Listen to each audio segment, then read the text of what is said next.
Bonsoir à tous et bienvenue dans l'invité du jour. Ce soir, il sera question de tourisme et plus précisément d'e-tourisme. En effet, la semaine dernière, l'Agence régionale pour le développement de la société de l'information en Midi-Pyrénées organisait les rencontres nationales du e-tourisme institutionnel.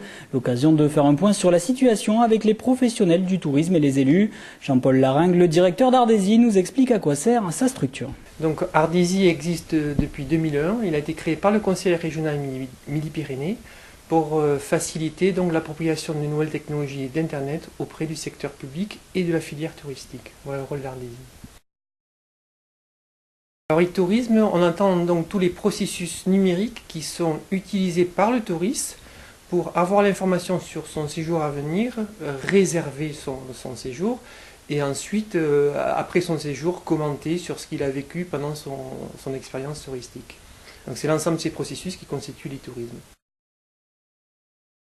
Ces rencontres donc visent à réunir donc en un lieu Toulouse pendant 2 jours tous les décideurs publics qui ont en charge de vendre à destination France. Et donc l'objet, c'est de les amener à échanger, à discuter, à comparer des projets pour mieux utiliser les nouvelles technologies pour vendre à destination France. Disons qu'il y a 3-4 ans, c'était encore à peu près simple d'être visible sur Internet. Il suffisait d'avoir un bon site Internet. Donc chaque office de tourisme, chaque comité départemental faisait un joli site Internet efficace et visible sur Google. Et ça suffisait. Patatras, depuis 2 ou 3 ans, il y a un nouveau impact qui est arrivé. C'est l'impact du Web 2.0, c'est-à-dire des réseaux sociaux. Le fait que les internautes échangent entre eux, contribuent et publient sur Internet des avis sur les destinations, les hébergements qu'ils fréquentent pendant leur séjour touristique. Et donc du coup, quand on a un site Internet, ça ne suffit pas, parce que ce qu'on produit sur le site Internet est vu à peu près par 30% d'audience, et tout le reste qui est publié sur notre destination est publié par les internautes eux-mêmes et par des plateformes qui regroupent les avis des consommateurs en fait. Donc c'est beaucoup plus compliqué aujourd'hui d'être visible sur Internet. Aujourd'hui, on assiste à un phénomène d'inquiétude parmi les offices tourisme et tous ceux qui ont à vendre comme acteurs publics les destinations touristiques. Pourquoi? Parce qu'avant, on maîtrisait bien le phénomène. On produisait une plaquette touristique, on la distribuait dans les salons. Après, il y a eu la phase Internet, où là, on crée son joli site Internet de séduction, et ça paraissait suffire pour être visible.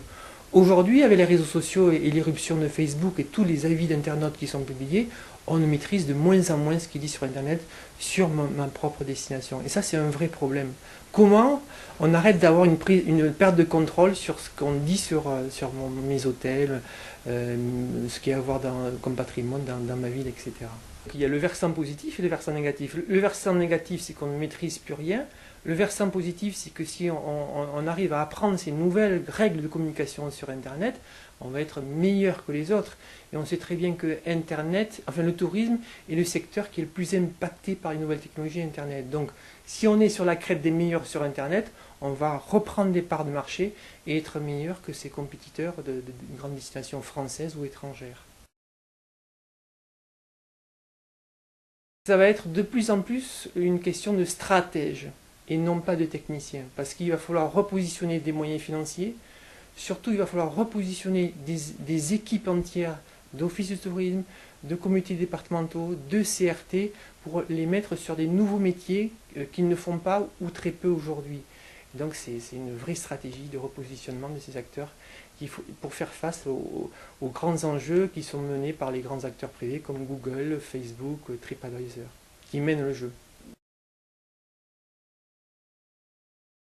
Évidemment, comme dans toutes les innovations, c'est les CSP+, qui sont les plus consommatrices, mais comme on voit que le e-tourisme fait une avancée extrêmement rapide dans la population, aujourd'hui il y a 51% des partants, des voyageurs qui font des séjours marchands, qui le font sur Internet. Donc ça touche de plus en plus une large part de la population. Donc c'est un phénomène mass market dont il faut aujourd'hui tenir compte.